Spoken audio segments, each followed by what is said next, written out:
আসসালামু আলাইকুম প্রিয় শিক্ষার্থীরা, আশা করি করোনা মহামারীর এই সময়ে তোমরা সবাই ভালো আছো। আমিও আলহামদুলিল্লাহ ভালো আছি। আমি মোহাম্মদ নুরুল ইসলাম, প্রভাষক জীববিজ্ঞান, নাঙ্গলকোট মডেল মহিলা কলেজ, নাঙ্গলকোট, কুমিল্লা। আমি আজকে তোমাদেরকে যে বিষয় নিয়ে আলোচনা করব সেটি হচ্ছে জীববিজ্ঞান প্রথম পত্র। তার আগে তোমাদেরকে একটি কথা বলতে চাই, যারা এবার একাদশ শ্রেণীতে ভর্তি হয়েছ তারা নবম দশম শ্রেণীতে পড়েছে শুধু জীববিজ্ঞান, কিন্তু এখন তোমাদের পড়তে হবে জীববিজ্ঞান প্রথম পত্র এবং জীববিজ্ঞান দ্বিতীয় পত্র। তার মানে জীববিজ্ঞানটা দুইটা ভাগে ভাগ হয়ে গেছে এবং সিলেবাসটা অনেক বড় হয়ে গেছে। তোমরা ইন্টারমিডিয়েটে এই দুইটা বই পড়ার জন্য 2 বছর সময় পাবে না, 18 মাসের মতো সময় পাওয়া যাবে। এর ভিতরে তোমাদেরকে এই দুইটা সাবজেক্ট কভার করতে হবে। তো আমি জীববিজ্ঞান প্রথম পত্র নিয়ে আলোচনা করার পূর্বে জীববিজ্ঞান নিয়ে কিছু আলোচনা করতে চাই। হচ্ছে বায়োলজি। বায়োলজি শব্দটি গ্রিক শব্দ, গ্রিককে আমরা জিআর দিয়ে প্রকাশ করছি। গ্রিক শব্দ বায়োস প্লাস লোগোস থেকে এসেছে। বায়োলজির দুটি শাখা আছে,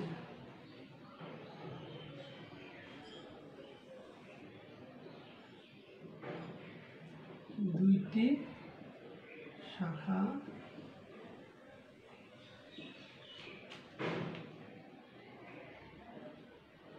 একটি হচ্ছে বোটানি এবং অন্যটি হচ্ছে জুলজি।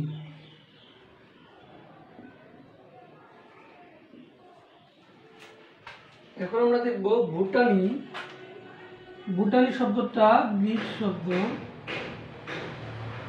বোটানি থেকে এসেছে, বোটানি থেকে এসেছে। এবং জিওলজি শব্দটি গ্রিক শব্দ জুন প্লাস লোগোস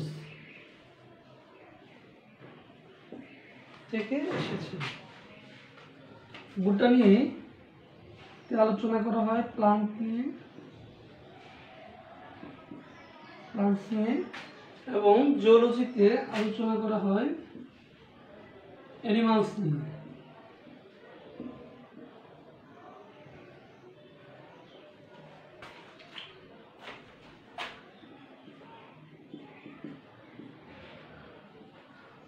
ফ্লোরা হচ্ছে ফনা। আমরা দুটি শব্দ লিখেছি, প্লান্টস এর সাথে লিখেছি ফ্লোরা এবং অ্যানিমালস এর সাথে লিখেছি ফনা। এই দুটো ওয়ার্ড তোমাদের জানতে হবে। ফ্লোরা কি সেটা আমরা একটা সংজ্ঞার মাধ্যমে লিখে দেব।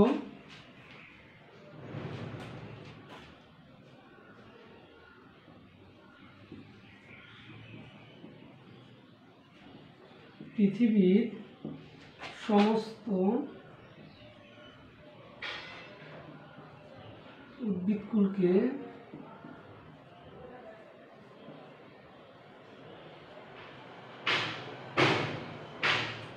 বলা হয় ফ্লোরা। ফ্লোরা সহজে মনে রাখার জন্য একটা টেকনিক আমি তোমাদের শিখিয়ে দিচ্ছি, সেটা হচ্ছে যেমন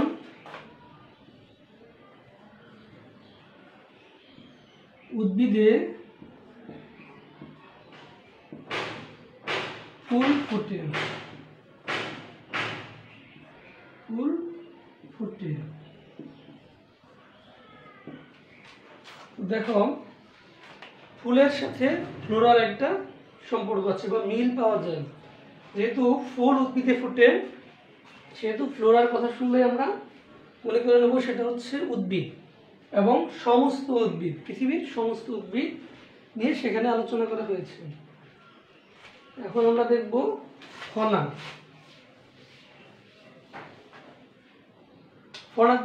ফনার সংখ্যাটা হচ্ছে পৃথিবীর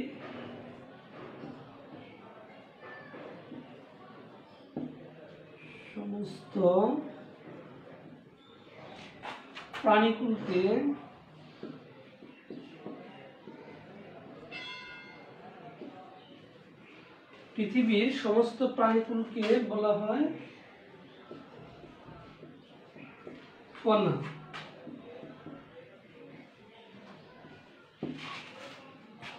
আবার এই ফনাটাকে সহজে মনে রাখার একটি টেকনিক আমি লিখে দিচ্ছি, যেমন সাপে ফনা তুলে।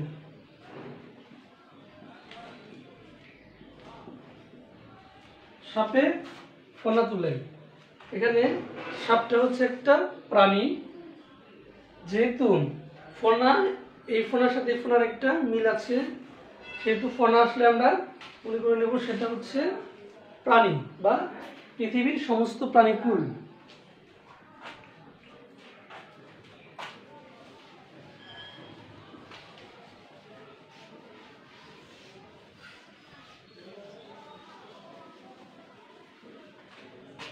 এখন আমরা পড়ব বায়োলজির সংজ্ঞা। বায়োলজি কি? বায়োলজি হচ্ছে study of life and living organism.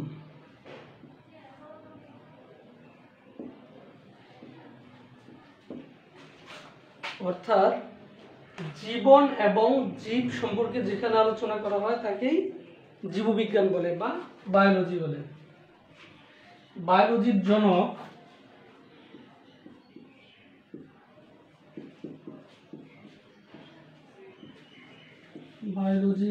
জনক অ্যারিস্টটল।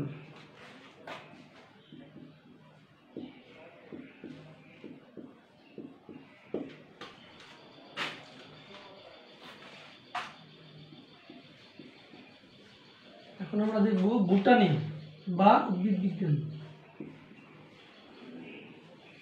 বোটানি এর জনক থিওফ্রাস্টাস।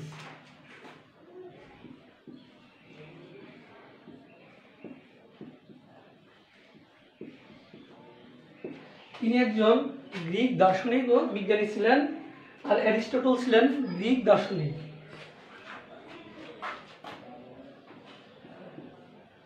এখন দেখব জুওলজি।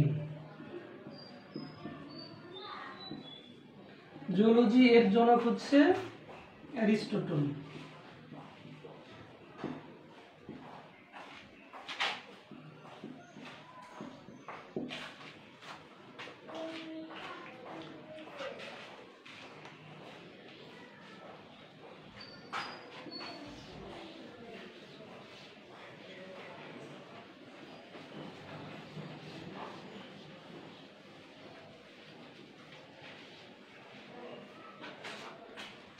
আমরা জানি আল্লাহ তাআলা পৃথিবীতে মানুষ প্রেরণের পূর্বেই এই পৃথিবী আল্লাহ তাআলা সৃষ্টি করে রেখেছিলেন, এবং মানুষ আসার পূর্বেই এই পৃথিবীতে জীবের অস্তিত্ব ছিল।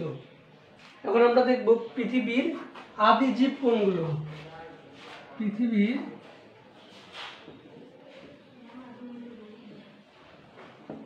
আদি জীব,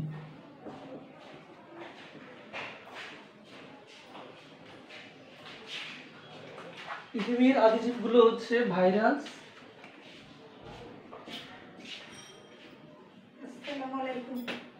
ব্যাকটেরিয়া,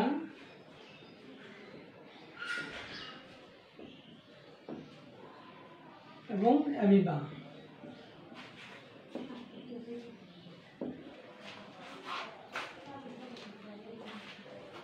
ভাইরাস, ব্যাকটেরিয়া, অ্যামিবা।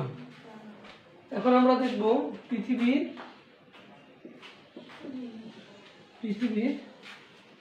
বলেন?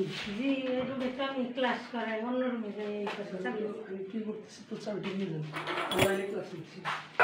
এই রুমে নেন না, কালকে থেকে না, অন্য রুমে। আচ্ছা চল একটু দূর যান। এই রুমে আর এই করি না, ক্লাস করি না। এখন আমরা দেখব পৃথিবীর হ্যাঁ, এই রুমে থাকুন, কালকে থেকে প্রথম জীব। আমি চাই এই রুমে আমার যাবো।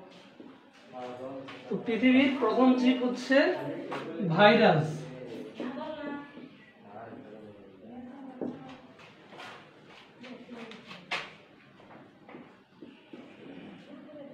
পৃথিবীর দ্বিতীয় জীব। পৃথিবীর দ্বিতীয় জীব হচ্ছে ব্যাকটেরিয়া।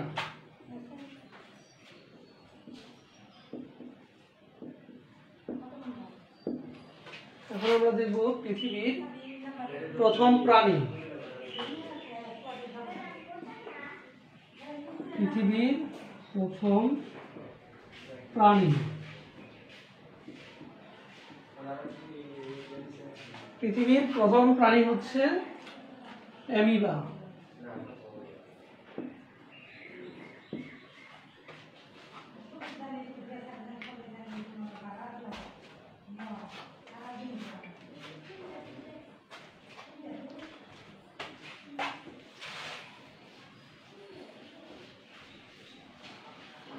এখন আমরা দেখব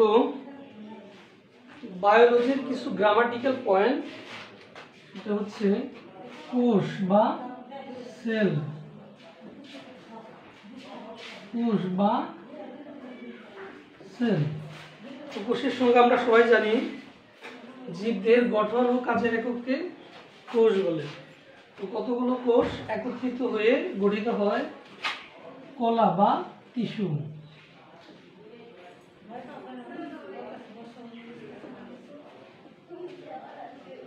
কলা বা টিস্যু। আবার কতগুলো কলা বা টিস্যু একত্রিত হয়ে গঠিত হয় কলাতন্ত্র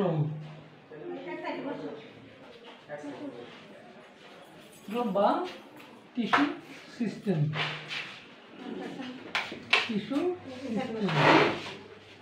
আচ্ছা 10 মিনিট লাগবে, 10 মিনিট। আচ্ছা, বসে। কলাতন্ত্র বা টিস্যু সিস্টেম।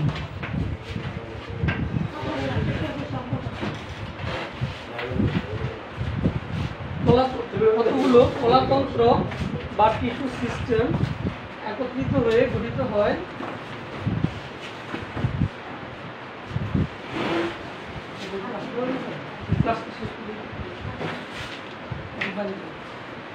কতগুলো কলাতন্ত্র বা টিস্যু সিস্টেম একত্রিত হয়ে গঠিত হয় অঙ্গ বা অর্গান।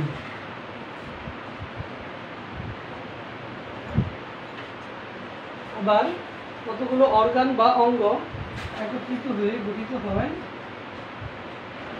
অঙ্গতন্ত্র বা অর্গান সিস্টেম।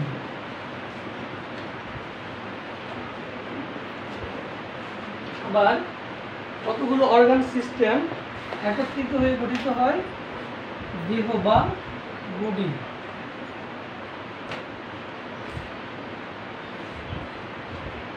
এটাকে আমরা এভাবে মনে রাখতে পারি বর্ণ বা লেটার। যেমন কতগুলো বর্ণ বা লেটার একত্রিত হয়ে গঠিত হয় শব্দ বা ওয়ার্ড। এরকম কতগুলো কোষ একত্রিত হয়ে গঠিত হয় টিস্যু বা কলা। আবার কতগুলো শব্দ বা ওয়ার্ড একত্রিত হয়ে গঠিত হয় শব্দগুচ্ছ বা ফ্রেজ।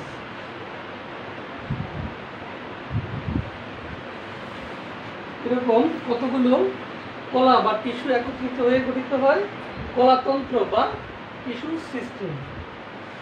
আবার কতগুলো শব্দগুচ্ছ একত্রিত হয়ে গঠিত হয় বাক্য বা সেন্টেন্স। এরকম কতগুলো টিস্যু সিস্টেম একত্রিত হয়ে গঠিত হয় অর্গান। আবার কতগুলো সেন্টেন্স একত্রিত হয়ে গঠিত হয় অনুচ্ছেদ বা প্যারাগ্রাফ।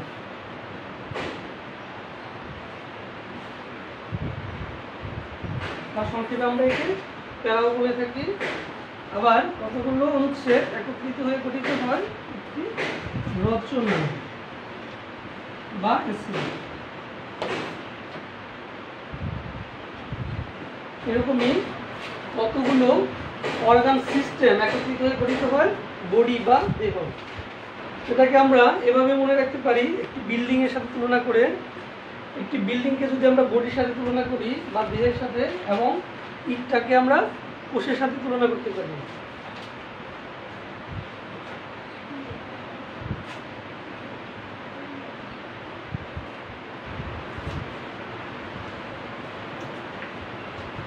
এখন আমরা আলোচনা করব কোষ সম্পর্কে।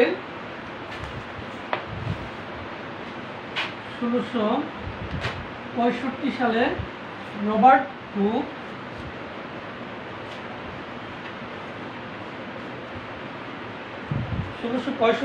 রবার্ট হুক নামক বিজ্ঞানী বর্গের প্রস্থচ্ছেদের ক্ষুদ্র প্রকোষ্ঠ দেখতে পান এবং তিনি নাম দেন সেল বা চেম্বার।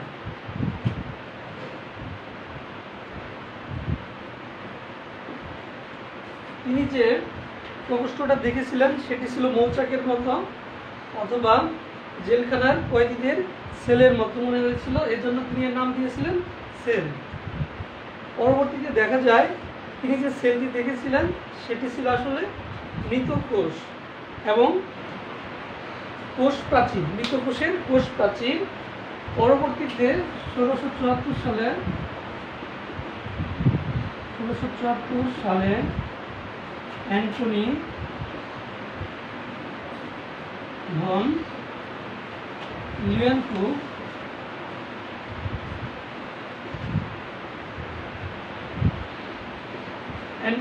লিউয়েনহুক নামক বিজ্ঞানী কোষের দ্রব্যসহ সজীব কোষ পর্যবেক্ষণ করেন। এজন্য অ্যান্টনি ভন লিউয়েনহুককে বলা হয় সজীব কোষের পর্যবেক্ষক, আর রবার্ট হুককে বলা হয় কোষের আবিষ্কারক।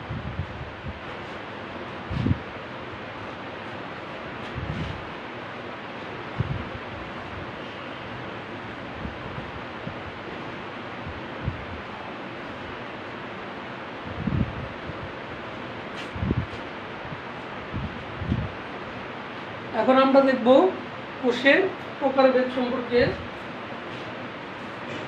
প্রকৃতি অনুসারে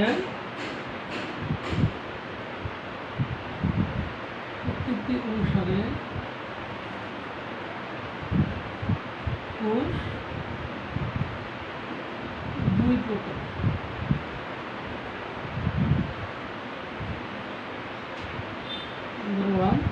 উদ্ভিদ কোষ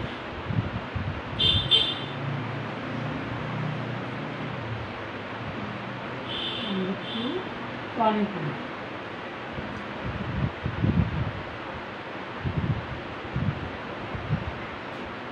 প্রকৃতি অনুসারে কোষকে দুটো ভাগে ভাগ করা হয়েছে, একটি হচ্ছে উদ্ভিদ কোষ আর একটি প্রাণী কোষ। উদ্ভিদ কোষ জিনিসটা কি? উদ্ভিদ দেহ গঠনকারী কোষকে বলা হয়ে থাকে উদ্ভিদ কোষ এবং প্রাণী দেহ গঠনকারী কোষকে বলা হয়ে থাকে প্রাণী কোষ। উদ্ভিদ কোষ ও প্রাণী কোষের ভিতরে কিছু পার্থক্য আছে। উদ্ভিদ কোষের কোষ প্রাচীর থাকে, প্রাণী কোষে কোষ প্রাচীর থাকে না। উদ্ভিদ কোষে প্লাস্টিক বা খাদ্য তৈরির জন্য বিভিন্ন বর্ণকণিকা বা রঞ্জক থাকে, প্রাণী কোষে প্লাস্টিক থাকে না, কারণ প্রাণী নিজের খাদ্য নিজে তৈরি করতে পারে না, উদ্ভিদ নিজের খাদ্য নিজে তৈরি করতে পারে। এখন আমরা দেখব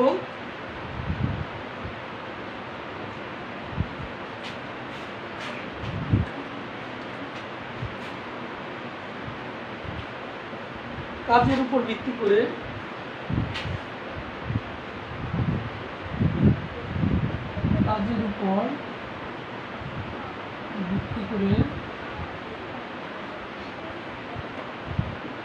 কোষকে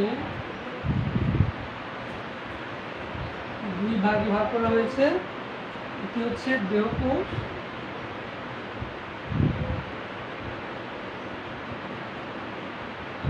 হচ্ছে জনন কোষ।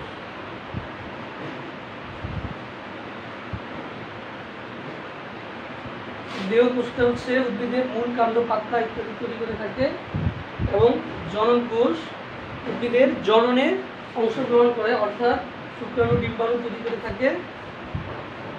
এখানে লক্ষণীয় যে দেহকোষ বিভিন্ন প্রক্রিয়ার মাধ্যমে আবার জনন কোষে পরিণত হয়ে থাকে। এখন আমরা দেখব নিউক্লিয়াসের গঠন অনুসারে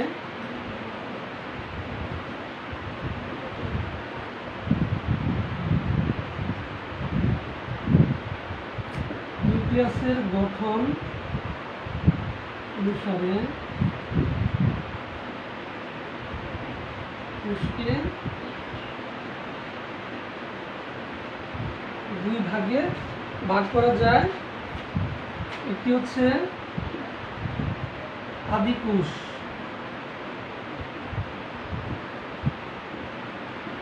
বা প্রোক্যারিওটিক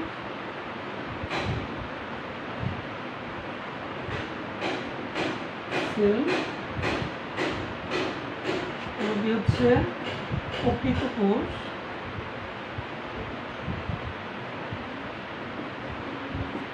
বা ইউক্যারিওটিক